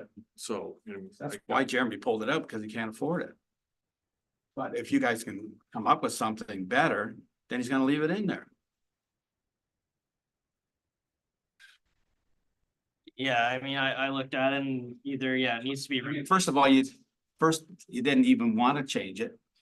Then later on, you decide to change it. So actually it boils down to is, which is it? Maybe you're wrong now. You weren't gonna change it before. Yeah, that was an error on our part, but yeah, Oh, it's cost us $20,000? Cause you make a little mistake? Come on. well, the error's not costing $20,000. It needed. Costing us $20,000. It was just miscalculated on our part in terms of the size and elevations of the culvert. But yeah, it either needs to be removed or replaced, would be my recommendation. At this point, I'll ask anyone on council if you have any questions on this drain. A lot of discussion, a lot of good questions. Obviously, it's going to be referred back to the engineer to deal specifically with Jeremy's ask on removing that culvert. So and it's going to be referred back, but is there any other discussion you'd like to see had on on this? Any questions? Well, I just got Counselor Wallback? one question, a little bit confused. If the culvert can come out, well, then why isn't it coming out? Like, I don't get that. Like, does it have to be in there? Like. Our intent is to revise, Uh, our intent is to revise a report to have it come out, yes. pardon me, I didn't catch that. What, Our intent is to revise the report to have it. to remove it? Yes. To remove it. Yeah. And then is that going to save the cost? How much cost is that going to save? Yeah, it'll save Jeremy's, the assessment to that property, substantial amount. And that's what you've requested, if I've heard it correctly? You wanted out of there? Well, yeah, because I can't afford to put a culvert in. Yeah, no, I understand. You're gonna throw some railroad tracks across and just drive across that way. So you still want that culvert out? Is that? I don't think so. You gotta think Well, like- about this. Yeah, well, that's what I'm trying to get at here, like. Well, he either can't it's- afford it. He can't afford, he's gonna have to go to the bank and borrow the money. You figure out the interest on the money or whatever. Yeah. He says, well, I can't afford that. So he has access through my farm or whatever. But if down the line sometime Well, something that- happens or that'll- whatever, his farm gets sold or whatever, he doesn't have access to that farm. You're putting him in a bad position. He can't afford it, but if down the line, this is why something else needs to be done here. And it's a good culvert right now. That's the point. It made the deal at the time when this whole thing was put together. You guys are upgrading Wyoming. That's why you have to upgrade the thing. Why should we pay for that? It's like throwing your car away when it's still a good car. And that's a good point. And this is what I'm trying to get at. And I think George mentioned it. First, you weren't going to replace the culvert. Now, all of a sudden, you're going to replace it, or there's been a request to remove it. Can it not just stay there? Yeah, basically from our investigation, we determined that it needs to be replaced or removed in order to not affect the storm system within the town. That's my point. The Wyoming wants more flow because of the storms. Why should we be paying for that? You want to put a culvert in? Fine, pay for it. You want more flow for the big storms? I get that. Yeah, basically my findings is that the culvert wasn't installed to the proper size or the proper elevation. It wasn't installed through the drainage Yes, act. it was, that you're mixing up the culverts. The other one was done later, not that one. That one's always been there It's been there as, since the seventies. yeah. Yeah, so I don't know where you got your information, but it's wrong. And the other one, it's number 5 that somebody else put in later. This is an 1800. You're talking about replacing with something a tiny bit bigger. it's a pipe arch, so it's. I know, but it's still only a little bit bigger. Substantially bigger. It's a 2200 versus an 1800. I'm calling it an 1830. It's a 2500 wide and then 1830 high, so it's an equivalent of a 2200 round pipe. I guess my question is like, so with that, like you call it a flat bottom culvert, right now, our culvert that's in there, it sits, touches each bank, touches the bottom. So when you put that wider culvert in, physically making the ditch wider, like are you moving dirt out then? Because right now, like that culvert fits directly in the ditch. You know what I mean? So if you put a larger bottom culvert in, are you then making the whole ditch like everywhere wider? Like, It'll be wider in that section, because we are deepening it so much, we will have to pull the banks in sections, specifically that one to make the ditch wider. also you're like moving it, like you're making the ditch physically wider. Sections, yeah. Is it going onto people's property then? Partially, yep. Is the town buying that property then? Yeah, so there's an allowance, so if you look under the allowances page of the report, there's payment for that land taken by the increased width.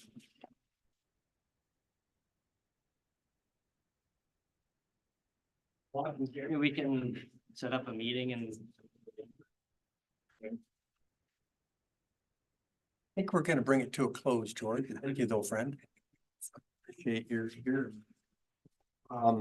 Is there any other thoughts for Rodriguez?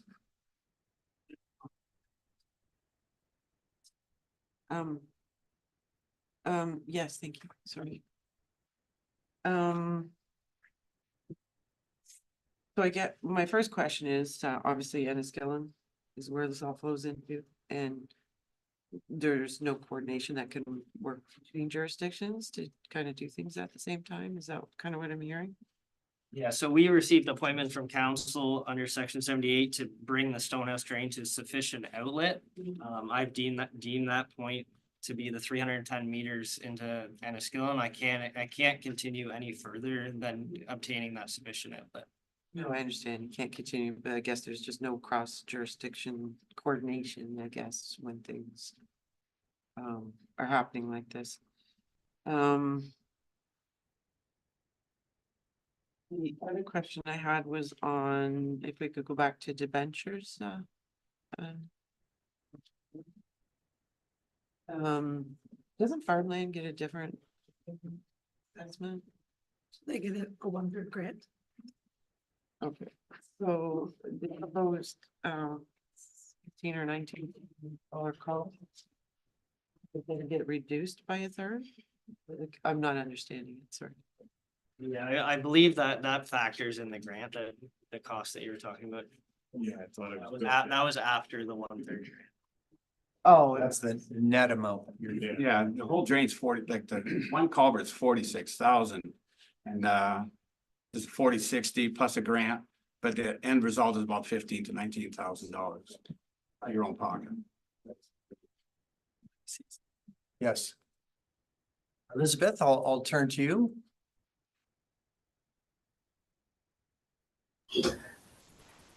Yes, thank you. Thank you, John.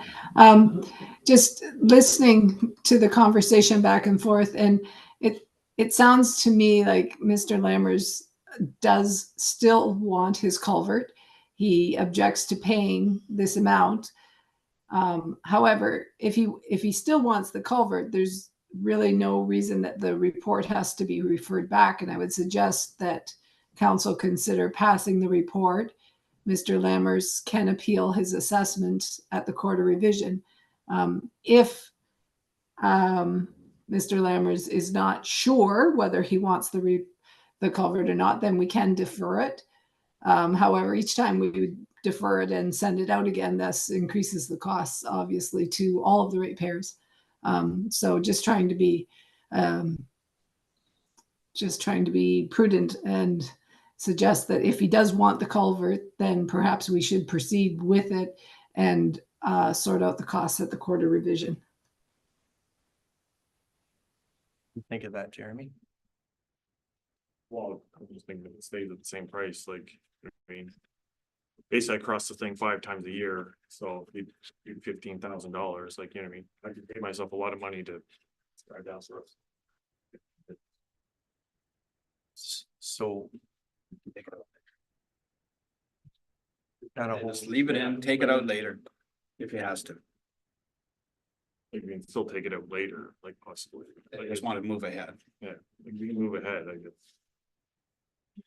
So, okay, so just to clarify, leave it in and then come to the Court of Revision to argue your assessment. Is that what you're saying, Bill? And then. Yeah, yes. Okay. Just to be clear, though, if the assessment stays the same, then the opportunity has passed to just remove it versus replace it. Really?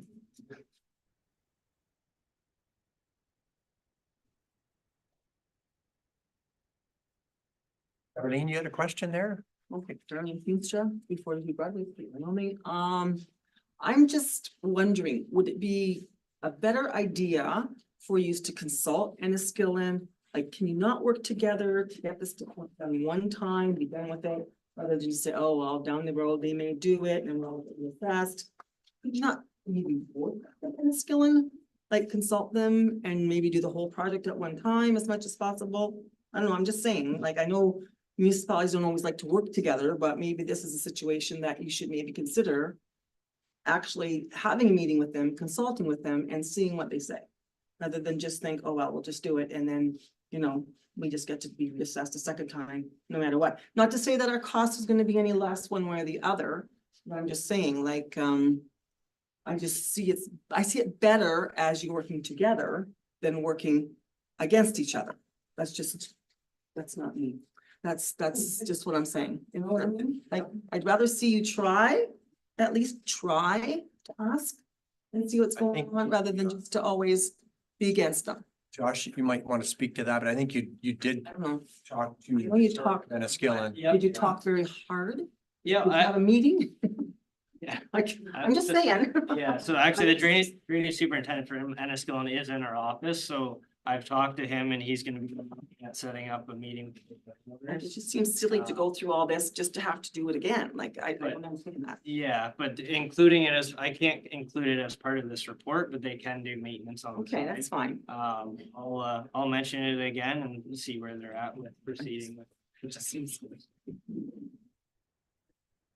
One quick suggestion, and that was, Yes, Bill, please. that is, it is arbitrary, the 60-40.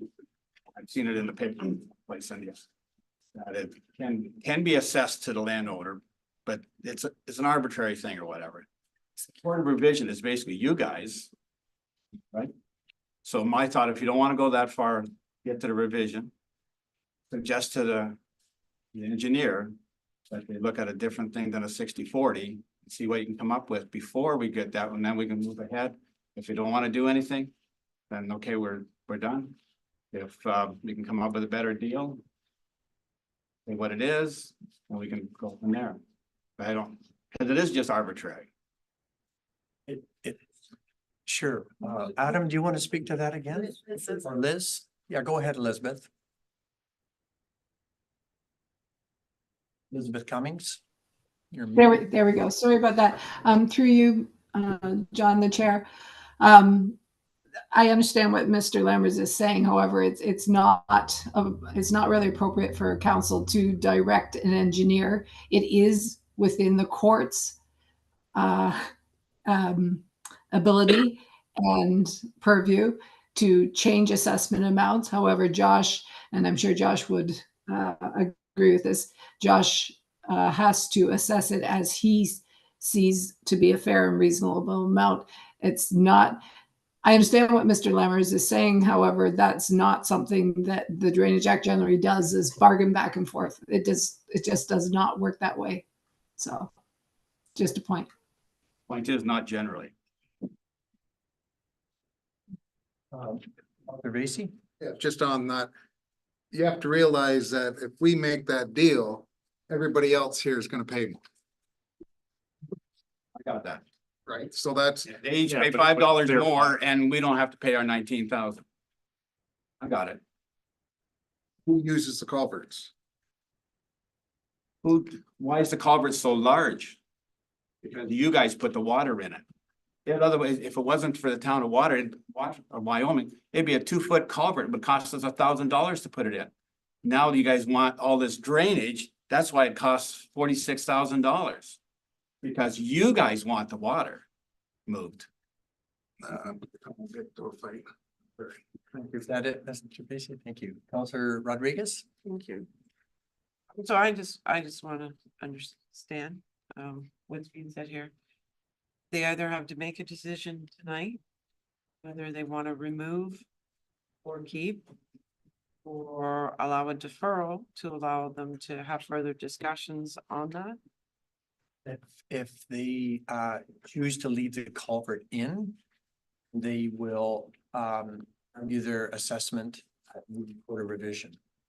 If they decide to take it out, then we'll refer this back to the engineer.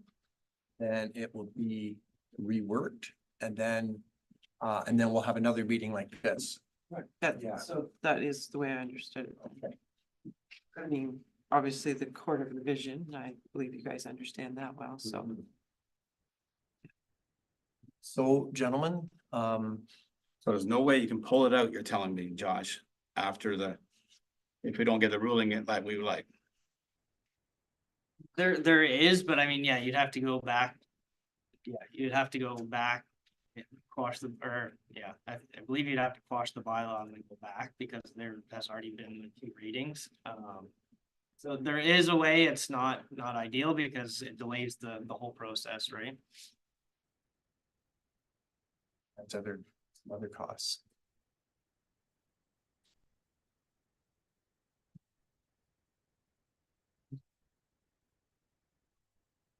What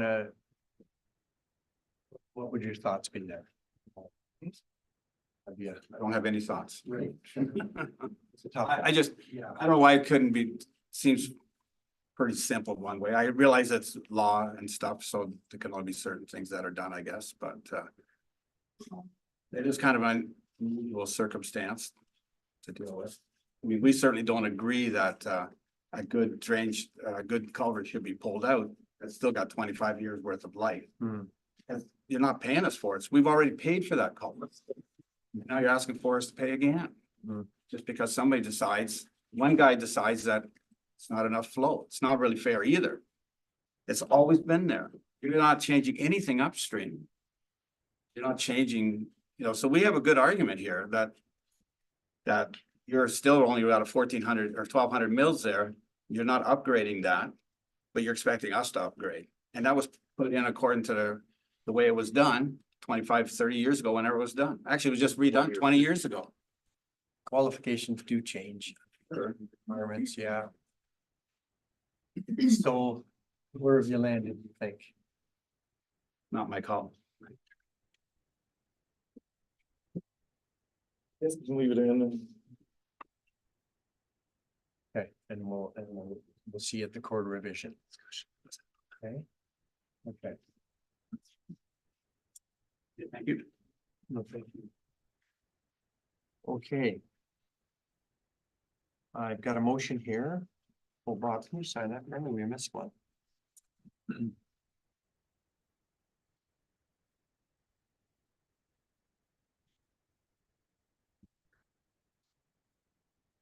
Got a motion here that the moved by Deputy Mayor McEwen, seconded by Councillor Bob Ovett, that the report by Josh Warner on behalf of RDOB and Engineering Incorporated dated April 10th, 2024 regarding the Stonehouse drain be adopted as presented, and that provisional bylaw 55 of 2024 be read a first and second time, and the mayor and clerk be authorized to sign the said bylaw accordingly.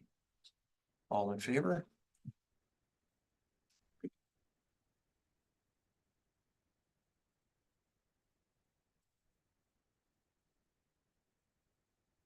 A motion here signed by Councillor Bob Ovett, seconded by Deputy Mayor McEwen, that the consideration meeting for the Stonehouse drain be adjourned and the quarter revision be set for June 26th, 2024. June 26th. All in favor? That's carried.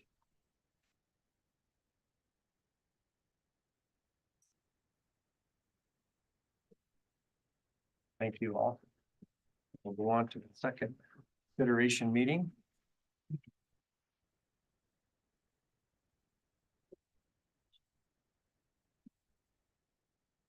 This is a consideration meeting for the Montgomery drain, Perry and Harrison branch drains. Are there any declarations of pecuniary interest or conflict of interest at this time? I quit. No more. Here all night. Yeah, he's coming in. Yes. There he is. You're here. Thought you didn't come. I was lucky. Come on, I guess. Oh, at least it wasn't me. I'll be honest. The purpose of this consideration meeting is to discuss the technical aspects of the drainage report, 15th, 2024, Montgomery drain, Perry, Harrison branch drains. If there are any assessment concerns, these will be addressed at the quarter revision. Allow me to introduce the staff engineer and council, our Mayor Gary Atkinson, Deputy Mayor Nettie McEwen, Councillors Wolvette, Regas, Vasey, and Bojan. Our Executive Assistant Deputy Clerk Ella Flynn, Drainage and Engineering Coordinator Elizabeth Cummings is online. Drainage Clerk Jessica Wilson, Director of Public Works Paul Da Silva is still here. Hi, Paul. CAO Adam Sabansky, Mr. Mike Garretts is our engineer on this project. Mr. Garretts. To the chair and to council. This is engineer's reports from prepared under section 4.1B of the Drainage Act as per the request of an affected landowner. Well, landowners, I should say. The Montgomery drain is an open drain with 12 branch drains. The Perry lands do not currently have an outlet to the Montgomery drain for their subsurface flows. The Harrison lands convey their subsurface flows across Michigan line via a failing corrugated steel pipe. The existing Harrison tile is a private drain crossing, and a new 250 mm diameter high density polyethylene pipe tile crossing Michigan line will service the Perry lands, and a new 200 mm diameter HDPE tile crossing Michigan line will service the Harrison lands. And they were all previously installed as part of a road reconstruction project, so they're given, the town of Plympton-Wyoming is given allowances to account for the fact they already paid for it, and they're just bringing it back into their ledgers. So there was an on-site meeting held on March 15th, 2024. The design of the crossings was done by Black Creek Engineering Incorporated, and the reason for that is Black Creek did the Michigan Line Road reconstruction, and so they just put the culverts in under that contract. And so Ken Graham designed them, and I incorporated them into this report. The Michigan Line drain crossings can convey the 37.5 mm per 24-hour drainage coefficient. The Perry branch drain 13 is 22 meters in length, and as previously said, it's a 250 HDPE. And the Harrison branch drain is branch drain 14 is 22 meters in length as well, and it's a 200 mm HDPE tile. There's prepared an estimate of cost, the amount of $33,930, including engineering. There's detailed breakdown of the assessments in the report, but basically the landowners were assessed a connection benefit of $3,511. And then the remainder is assessed as an outlet assessment to upstream lands and properties based on equivalent hectares. And of course, the road picked up any additional work under a special provision for crossing the road. Allowances, there's a detailed breakdown in the report. Maintenance is included in the report, and construction specifications are included in the report, and I'm available for any questions of the drain. Any questions from the floor tonight? Any written correspondence, Jessica? Any questions from council? Okay. Well, I have a motion here by Councilor Bob Olvette, seconded by Deputy Mayor McEwen, that the report by Mike Garrett's of Garrett's Consulting dated April 15, 2024 regarding the Montgomery drain, Perry and Harrison branch drains be adopted as presented, and that provisional bylaw 56 of 2024 be read a first and a second time, and the mayor and clerk be authorized to sign the said bylaw accordingly. All in favor? Carried.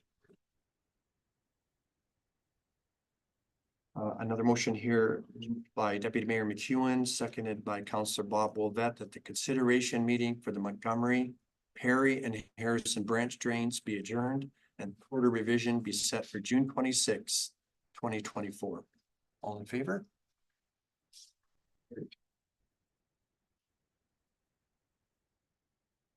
Okay. Number 3 and the final consideration drain is for the Maple Street drain. We got the right time, which we do. Any declaration of pecuniary interest is good to declare at this time.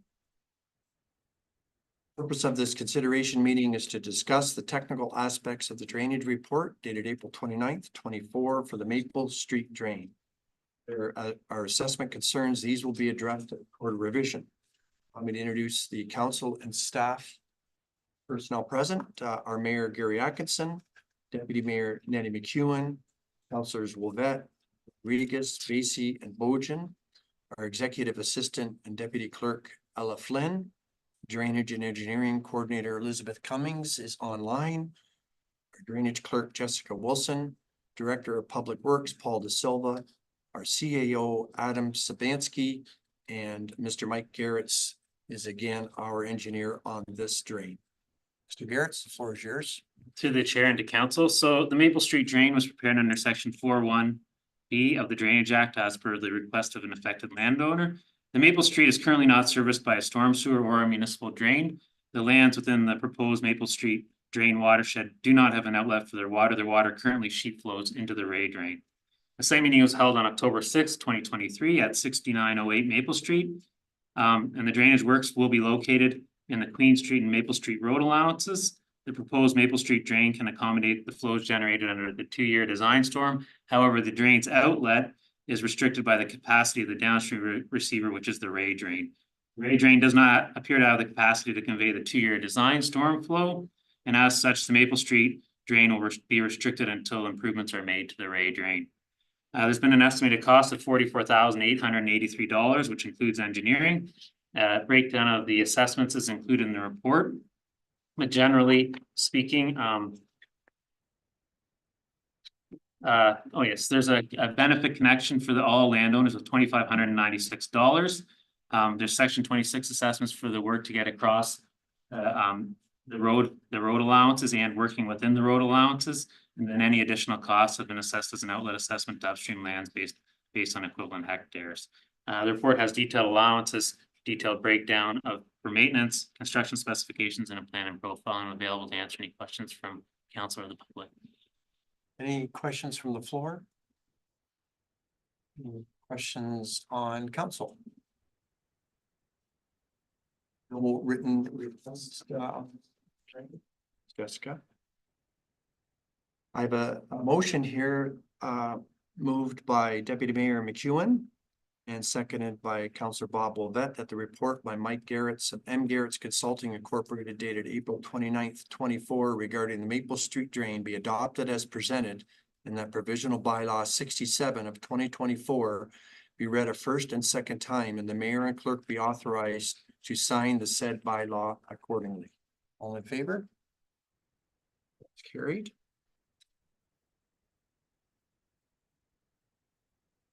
A motion signed by Councillor Wolvett, seconded by Deputy Mayor McEwen, that the consideration meeting for the Maple Street drain be adjourned and the quarter revision be set for June 26th, 2024. All in favor? It's carried. Thank you. Mr. Mayor, I turn the meeting back over to yourself. Thank you, Councillor. I think council, because we had a long meeting. Let's take a 15-minute recess. Thank you, Mr. Garretts. Thank you. We want to rescue Mr. Warner. You want the back door? Not often, I'm usually in the hot seat. He's hogging the defibrillator, I think. See you later. Thank you. Thanks, Mike. Council, let's take we'll resume at 7:25, council.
now. Okay, welcome back, everyone. We have, council, let's go to item 11 on your agenda, correspondence, recommended reading and approval. Information items. A motion by Councillor Bojan, seconded by Councillor Basie. The correspondence items A to Q. A to Q relating to recommended reading and routine approval and information items be noted as received by the Plympton-Wyoming Council, filed accordingly. Several of them there that are quite interesting. I'm going to start on my right. Councillor Rodriguez, anything for you? We're on the unwilling wind turbine host, item N.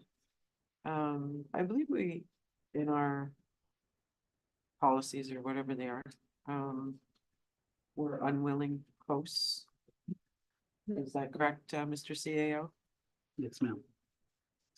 So is it necessary to, I mean, this just reinforces it, what's going on here? We should support it anyway.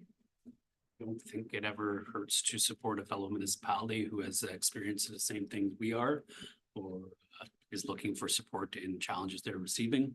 But yes, we would not necessarily redeclarate that we are an unwilling host as we've already done so. Okay, so item N. Okay, item N. Anything else, Councillor Rodriguez? No, at this time, thank you. Councillor Basie? No, she took mine. Thank you. Okay, Councillor Bojan? Nothing to pull. I just want to say that based on the Lambton Group Police Services Board minutes and highlights, the OPP have been very busy. I just want to commend them for that. Lots of stuff, lots of good work they're doing right now lately. Thank you.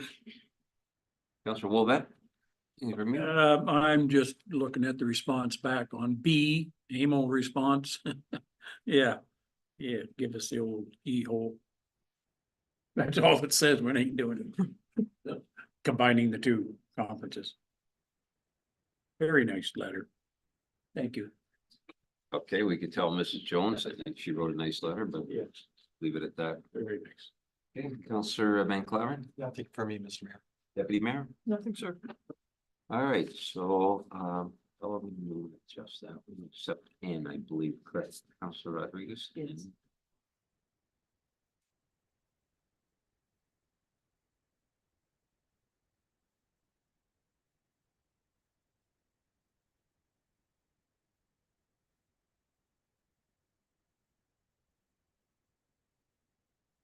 We have a motion by Councillor Bojan, seconded by Councillor Basie, that the correspondence items A to Q relating to recommended reading and routine approval.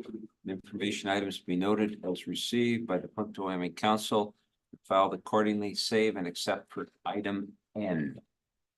All those in favor? Carried.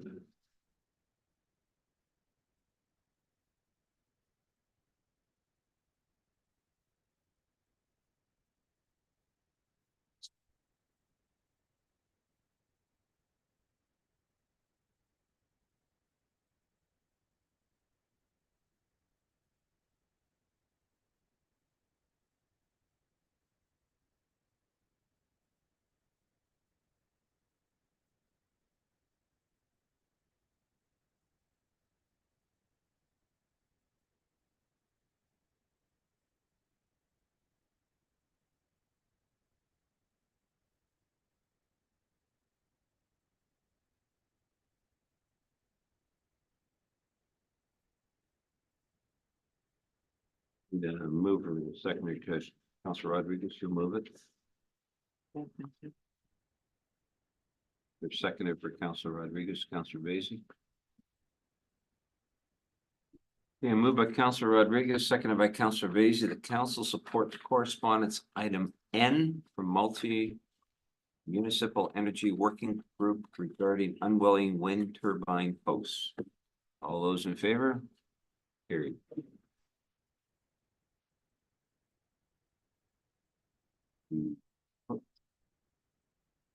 Council, let's go to number 12. 12, new business.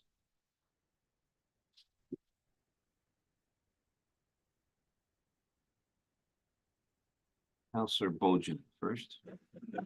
Nothing specific. I just want to thank staff for promoting the Sarnia Lambton alerts stuff on social. After that gas leak, a lot of people were complaining about the alert notification. So I think it was good that we promoted that because it does exist and people just haven't signed up. So thanks to staff for promoting that. Counselor Vision. Counselor Rodriguez. Yes. So I know, and I did mention to you briefly, but I didn't really know the extent of the Blue Point Park area in the Harris Point Drive from the S Bend to Lakeshore.